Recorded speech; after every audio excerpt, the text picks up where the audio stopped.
We're delighted to have so many people in the room. We've got over 200 people following this online as well, which I think speaks to how topical an issue this is to be discussing right now, not just because in the development world, women and work and technology is an issue that's rising up the agenda. It's mentioned specifically referenced in SDG Goal 5. It's been referenced as well in the first report of the high-level panel on women's economic empowerment, but also outside our development bubble, in the real world, we can also see that it's an important issue.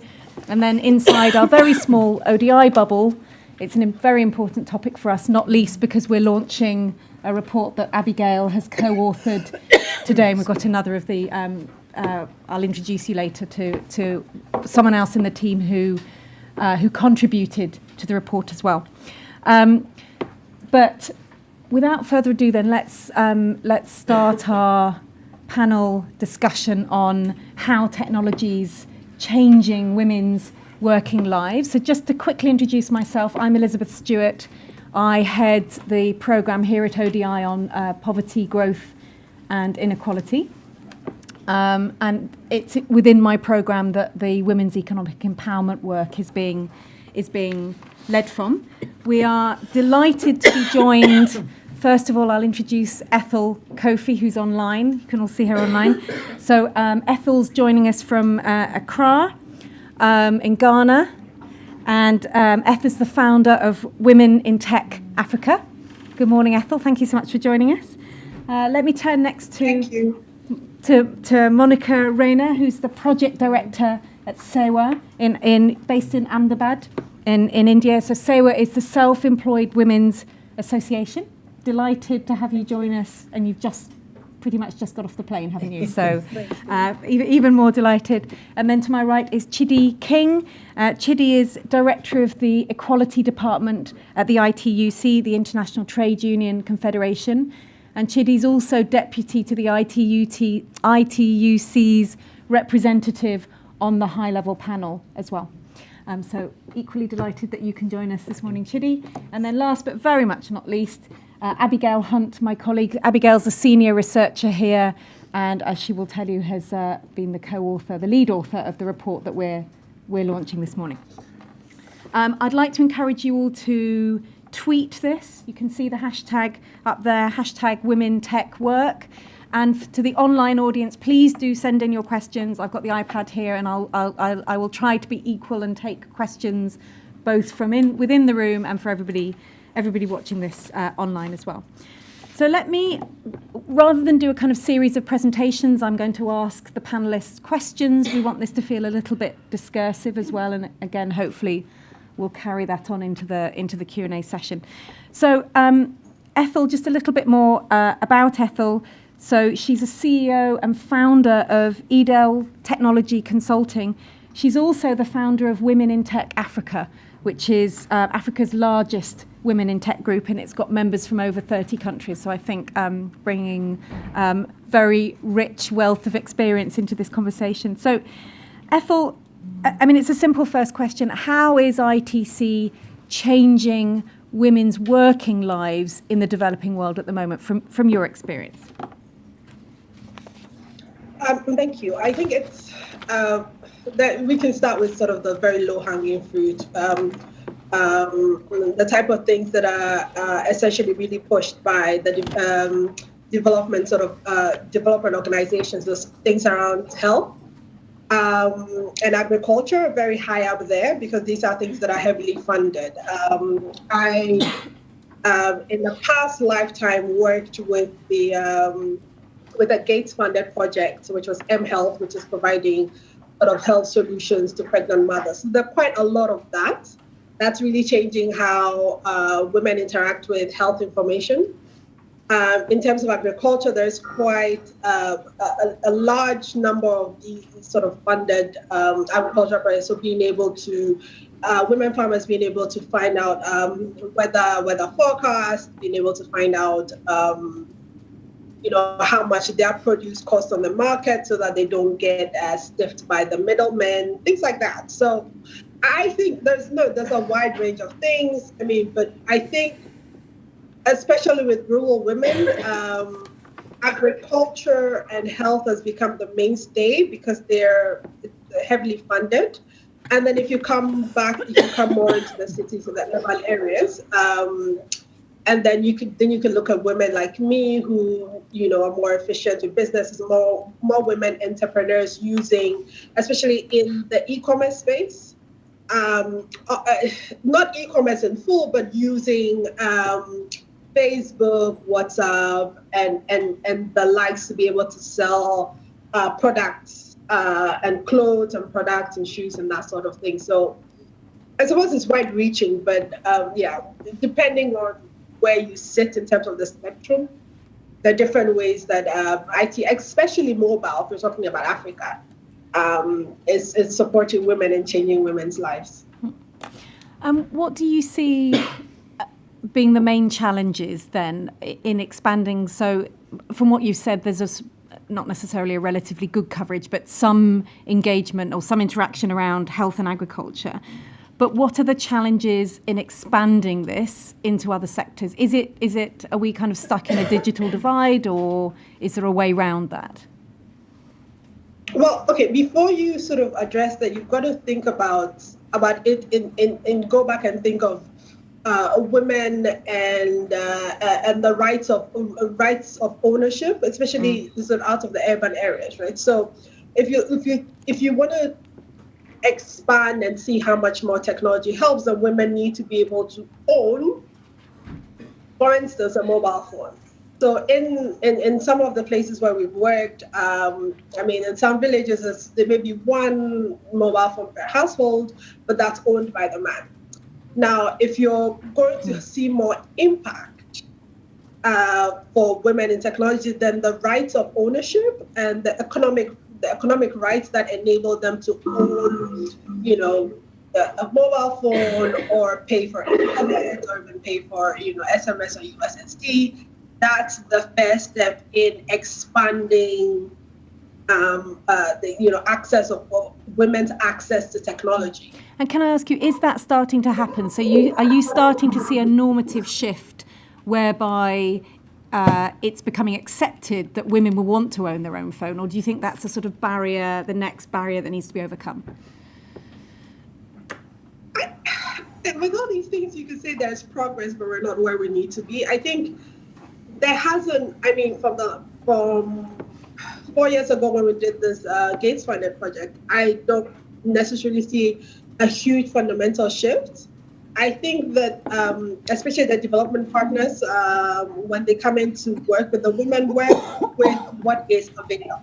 Right? So if there's one mobile phone in the house, there isn't work to empower a woman to own hers. It is let's work with the one mobile phone in the house. Mm-hmm. So I don't necessarily think that there is enough work being done to enable the economic empowerment of these women so that they can actually partake more in sort of the digital conversation. Okay. Very, very interesting. Thank you very much for that, Ethel. We'll come back to you later in the Q&A session. Let me turn to Monica, which I think Monica was just telling me a little bit about her background. Really interesting in that you come from a tech background, and actually gender is relatively new to you as a world. And I think that's, you're going to come at this question from a slightly different angle. Obviously, because of the work that SEWA does, you have a focus on the informal sector. Can I ask the same question that I asked Ethel, but with a specific focus on the informal sector? In what way at the moment are you seeing ITC tech changing women's working lives in the informal sector? Thank you, Elizabeth, and good morning and namaste to everybody. I'll straight get down to the informal sector. I come from this organization, the Self-Employed Women's Association, which has close to 2 million women as members.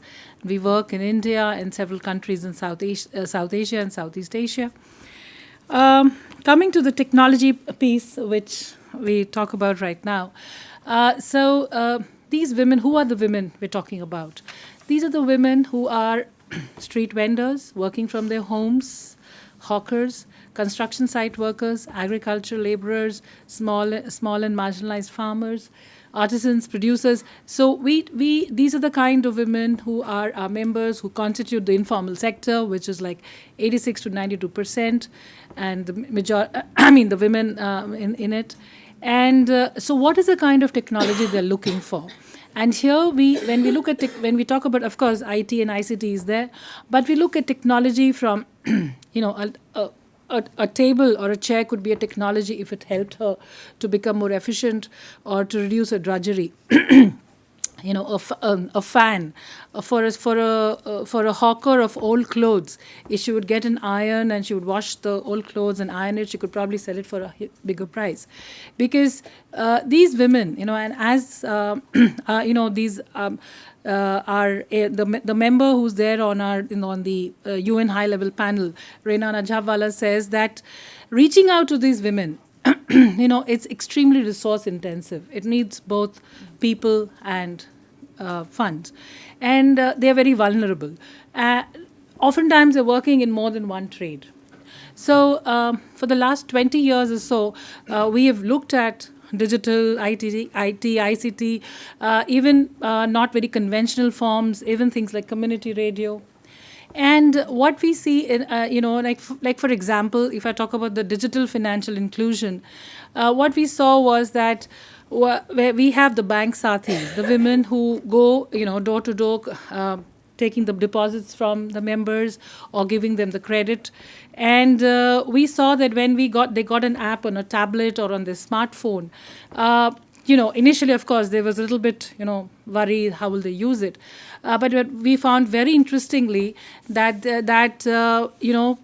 some more than 50% of these women who were semi-literate were happier to use an app than to do the work manually, making tables and tallying all the money at the end of the day.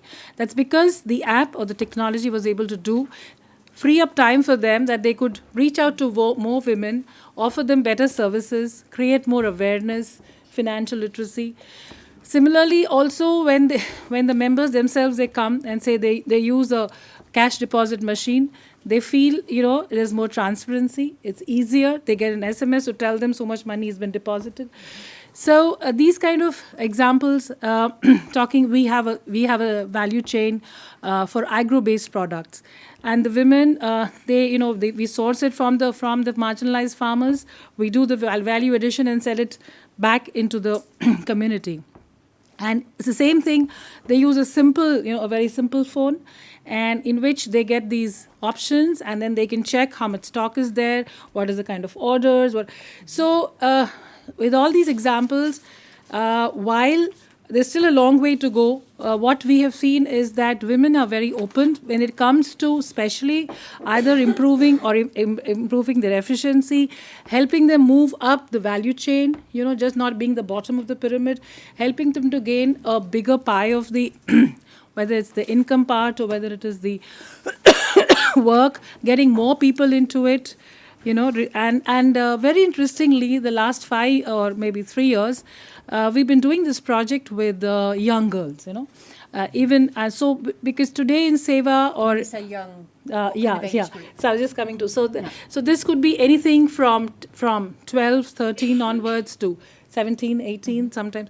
So we're looking at high school or even less than high school, because we're looking at the second and the third generation of our Seva members, because Seva is a more than 40-year-old organization.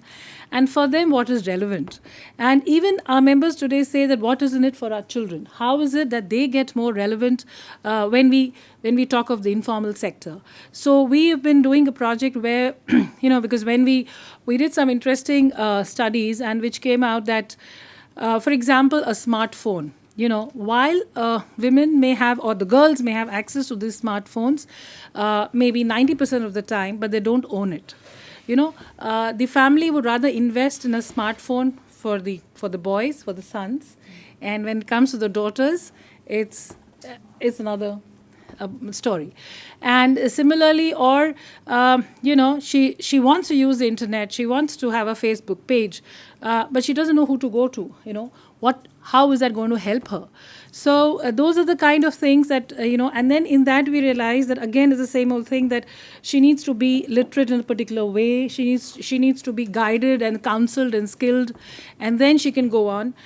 We've also had experiences where our members' micro enterprises and their daughters or daughters-in-law or the younger generation has helped them set up, with some training, set up a Facebook page or some online services, which have definitely contributed to the visibility of the enterprise. We are still looking at how it has contributed to their turnovers. So we also did a study. There was a study done between Seva Bharat, and Seva Bharat is the organization which works in India. There are about 14 to 17 states all over India where they are working. And I think Abigail mentioned that research in her paper, where MIT looked at that how can these members evaluate the technology which is there, and how can they be a part, because often they're not a part of the decision making where it comes to these digital assets and, of course, ownership and access, agency and access. So I think these are the kind of examples we have, and where and with our with Ms. Jawala being on the high level panel, where we're looking at those drivers which are mentioned in the report, and we're looking at creation of digital assets and also the digital financial inclusion. And so we definitely have positive stories, but then if we have to expand the reach, we have to reach out to more women. If we have to scale it up, it needs much more going down the line. Okay, and I'm going to come back and ask everyone later if you could have, what's the next thing that you would like, if you could have a wish for this, but okay. I'll ask you that later, to give you some time to think about it. Okay. Thank you very much for that, Monica. Let me turn next to Abigail. So I say Abigail is the co-author of this paper, A Good Gig, that we're launching today. Let me also acknowledge Donald Lewanika, who's from South Africa, who's part of the research team that pulled together the case studies for this. We're going to start by showing an animation which will introduce Abigail's research, and then I'll ask you the $10,000 question around this issue. But it's, I was saying this is a feels like a very topical issue to be discussing right now. Abigail's paper on the Uberization of domestic work in the developing world, I think, is particularly, if you've been following the news just this week, there's been reports about Uber accusations of sort of slave labour working conditions. This is a very topical issue in developed and developing countries, so we are really excited that this is something that Abigail's looked at now. But let's turn to the animation first, and then I'll come to you with a question.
Abigail, let me ask you the big question, which is, I know this is emerging research. It's not, we don't feel like we've answered the question in its totality. But from the research that you looked at, from the case studies that you looked at in your report, do you think that the on-demand economy is delivering for women, domestic workers in the developing world or not? Are we seeing this as a positive or a negative? Yeah, I mean, in short, I think it depends on the starting point in the context. And I think the really important thing is that if we're looking at the technology itself, it can't be divorced from the context that it's operating in, and you have to look at also what happens as a result of the technology. And I think to really answer the question, what I'd really like to do is just kind of point out what is specific about the on-demand economy, or the gig economy as it's also known at the same time. I think one of the key points is that it changes a traditional employment relationship into what's essentially a technology-enabled commercial exchange. So what happens is that a company will design an app, in some cases, or some kind of platform, which brings together service purchasers, which in the case of what we've looked at is the household or individuals within the household, and what they term as the service providers, which in our case is the domestic worker. And in many cases, the companies will really go to great lengths to make sure that what they're doing is saying that this is a commercial exchange, and that they are not responsible in any way for an employment relationship. And they're terming the workers, self-employed in some cases. In other cases, they're kind of saying it's micro entrepreneurs. But what they're using, and what we've heard quite a lot, particularly, for example, here in the UK with the Uber situation, is they're engaging workers as independent contractors. And the reason I say this is because this is exactly at the crux of what the issue is. And that's entirely related with how the technology company and the technology itself is operating. So to give a couple of examples about what this looks like in practice, as Liz mentioned, we looked at South Africa. And there's an interesting case, because what you've got there is a relatively advanced legal framework for domestic work. And there what we can see is that actually this technology and the way that this is entering and arranging the relationship between the worker and the household, it really presents a threat to the existing framework, which is relatively advanced. So to give an example, under previous employer relationships, there's an obligation of employers to, for example, pay into the social security accounts of the workers. However, now with the independent contractor arrangements, what this can mean is that the workers actually have very little security because there's less obligation of the employer to do this. So there's a real risk that there's going to be rollbacks on protections that have already been achieved. What I would say is that there's not yet been a legal case brought against this, but if there were to be, these are the kind of areas that the case is likely to rest on in terms of the motivations for workers bringing cases. And then it's about the independent contractor relationship, and the reality of that relationship is likely to form the basis of the case.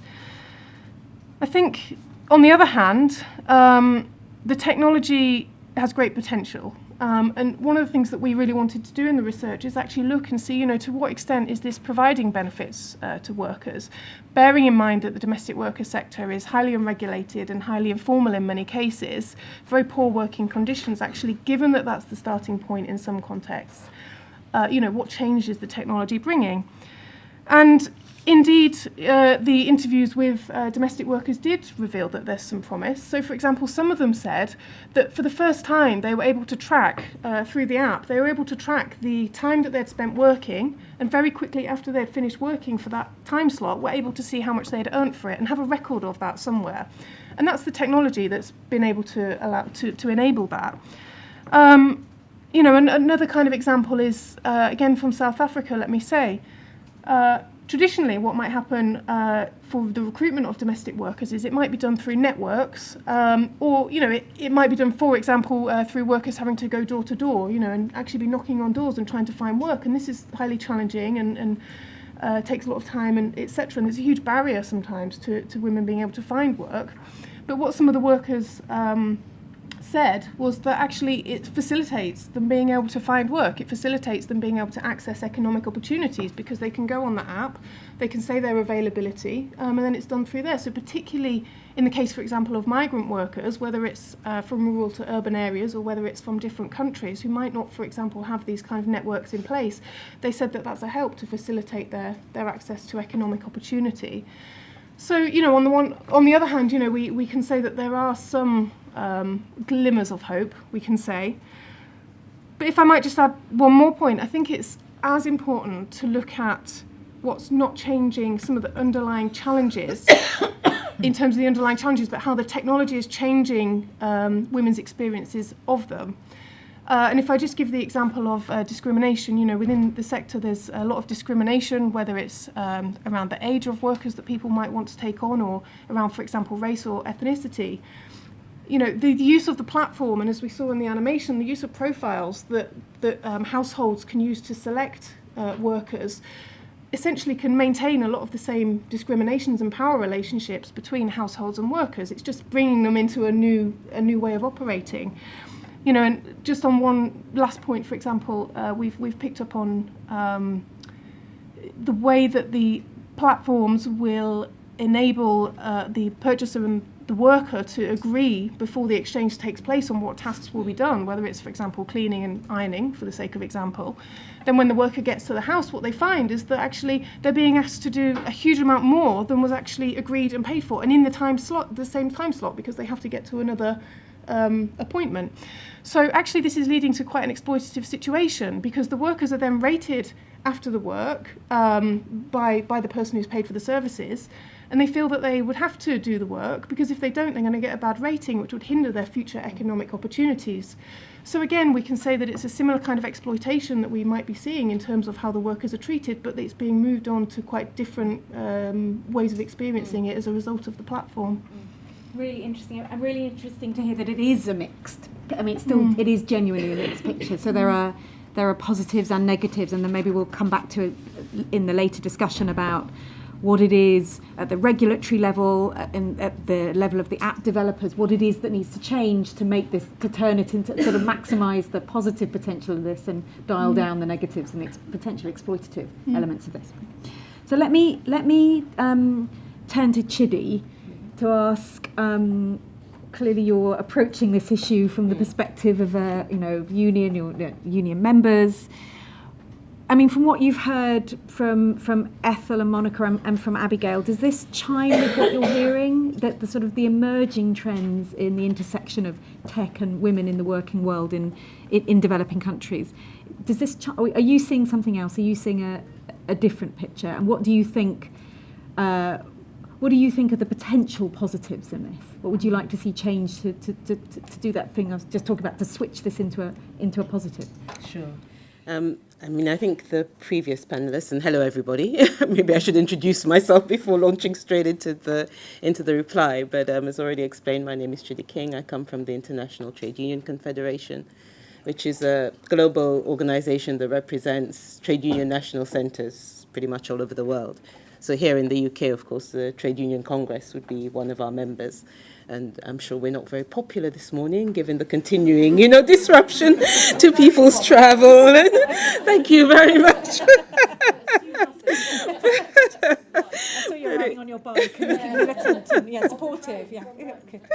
But it also plays in quite well to a little bit of what I want to say in terms of where we are with the world of work. And I should say that, the ITUC represents workers generally, not only union members, because everybody knows union membership is on the decline. Of course, we hope that all the workers that we're representing would eventually join unions, but, one of the challenges of the gig economy, the on-demand economy, is the disruption that it causes to the ability of workers to organize themselves, and particularly women workers who are perhaps most in need of being able to organize themselves to improve their lives and working conditions.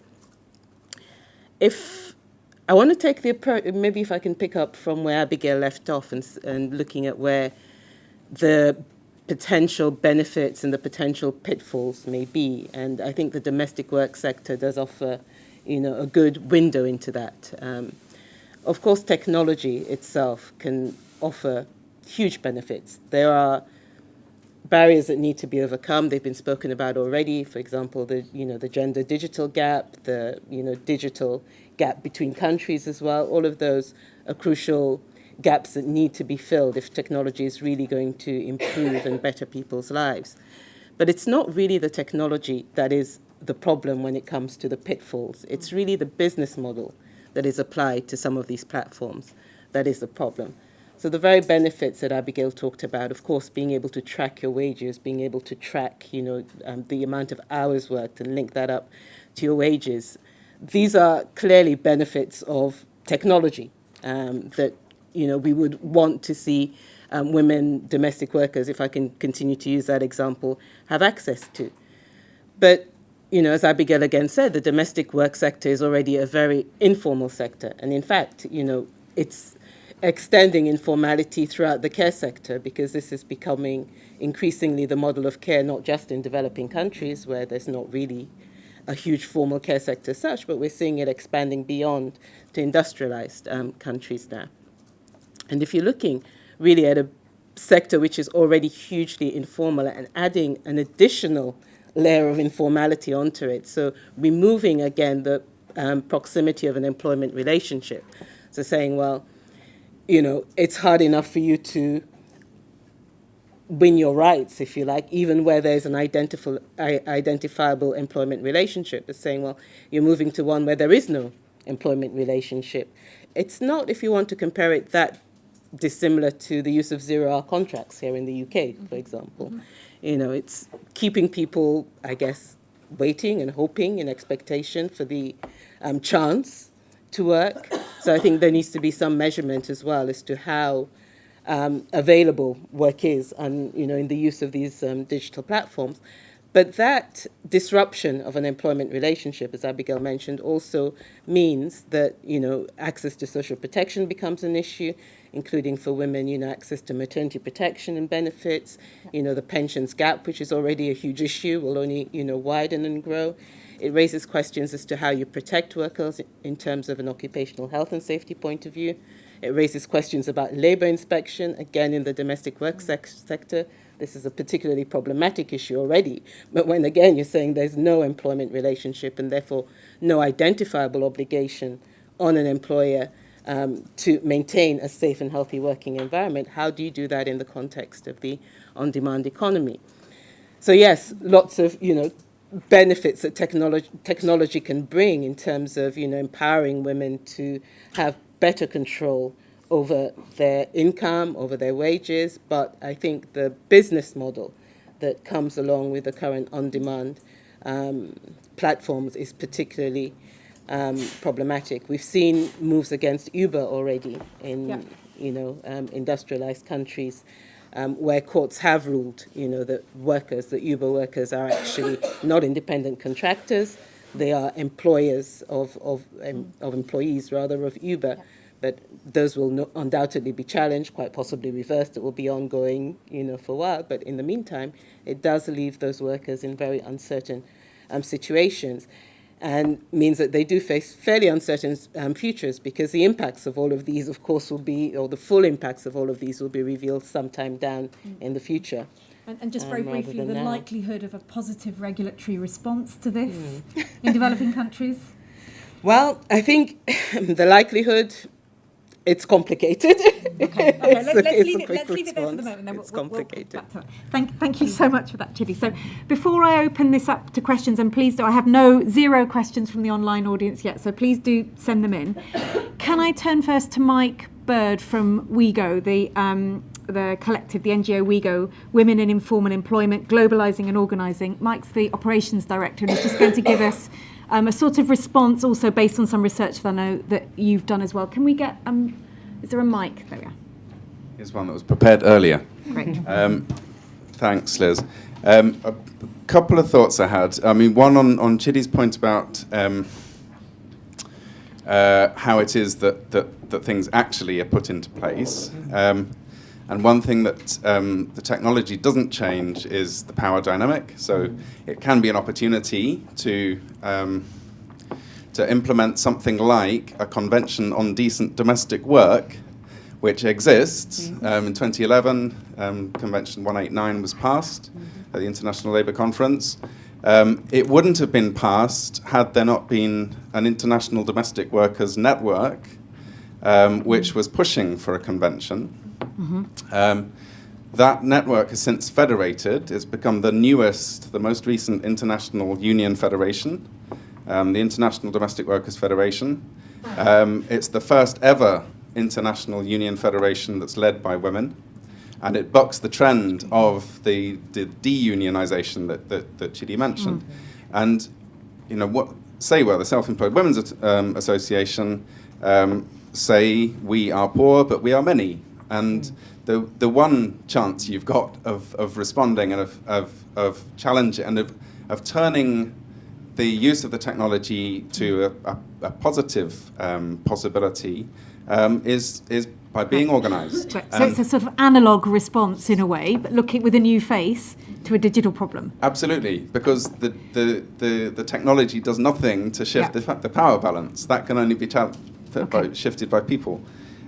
So there's that. Just a quick word on Abigail's point on whether people are independent contractors or employees.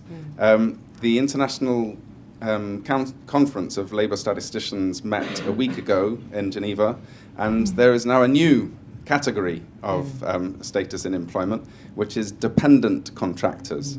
And the reason it matters, I mean, WeGo was set up to do data analysis initially, and to put the analysis in the hands of the organised informal workers. You only start to get recognition if you can count people. And so being able to challenge notions of what are really disguised employment, you can only start to do when you start to have figures of how many people are in these kinds of in-between status and employment. So they're not independent contractors by any stretch of the imagination if they're reliant on a provider of a technology for their work, or if they're reliant on the people who supply the shirt to which they sew the collar. So would this be Uber drivers? Would they fit this category? Okay. Almost You're certainly. thinking so. Okay, well that's I hadn't read anything about that. It's so that's new. It's that's last really week. interesting news Yeah. that I think has big implications for this. Yeah. Great. Wait, Have I got time for go one on, more go point? on. Really short Go point. on, So I'm sure it's going to be very valuable. You so go on. mentioned the research that we did together with Practical Action. It's called Technology and the Future of Work. And it was funded by the Rockefeller Foundation. And I think their notion of technology was very high tech. But what we were doing was talking to workers in the informal economy, most of whom the technology they're aspiring to, in some cases, was hands. We're talking really quite low tech for most people. And it's one of the stylized facts that people know about the informal economy is it's unproductive. Well, why is it unproductive? One of the reasons is that if you're a street vendor and every day you face the possibility of being chased down the street, you don't invest in moving up the value chain. You don't invest in newer technologies because someone's going to nick it. So that's one thing we learned was, again, the need for better regulatory environments, which we don't start to achieve without being organised to push for them. Okay, great. Thank you so much for that. That was indeed 3 very valuable interventions. Thank you for that. Very briefly, let me turn to Famke Kramer, who's just established a platform in Indonesia that connects, an app that connects domestic workers and employers online, bantuhelp.com. Is that, what's your, I mean, from the experience then of a provider, if you like, what's your take on this? Hello, yeah. I have to start a little bit by introducing Bantu Help because it's different. It's different from what was written about the case studies that I read in the paper. I was focusing much more on Airbnb and LinkedIn. So my idea, and we launched in July, and just to mention, my business partner was my children's nanny, Yanti. So we're doing this together. Our idea was much more building an online trusted network. So we're not in the business of employing anyone. We're like Airbnb. People, domestic workers, put their profile online. They don't mention what salary they need. We're just putting everything that's already offline online. We're not changing anything. So they don't add what their salary expectations are. They just add who they are, what type of work they're looking for, and which area of the city they're looking for work. It's all free, and employers will purchase their contact details and arrange everything else themselves. So it's pure a network, and it's supposed to be an online trusted network where, for example, if my nanny, Yanti, has very good references, she puts her reference letters online so people can see her employment history. And if she has a niece coming to Jakarta who has no experience, she can recommend that person online so that an employer would look at the niece and say, well, she doesn't have experience, but she's recommended by this very good nanny, who I can even check her references. I can purchase for a few pounds. I can purchase her previous references. So it's a bit of a different model. In terms of experience, maybe technology is one. You don't need very much technology. A lot of people don't have the experience with technology. Even my Yanti, she's really smart, and one of the reasons I set it up was because I thought she could do more. But I told her it's a website. I don't have the money to build an app. I have the money to make a WordPress website. And the next day she came to me and she said, well, I can't find it in the App Store. It's a very different type of technology. So Yanti was vital in getting a lot of people on their profiles online. You need this extra human step in between because people won't do it themselves. Okay, great. So there's a network model is another way of doing it, which maybe, well, we'll come back. Let's think about the implications of that. But there's another way of doing it. Thanks so much for that. Okay. There may be questions on this from the audience. So let me open it up to you. I see a hand going up straight away. Can I ask you to introduce yourself and the organisation and to wait for the mic to come, which it now is. If you could, we haven't got terribly long for discussions and I want to bring in as many people as possible, so if you could keep it brief, and I'll take questions in groups of a couple if I may, but please.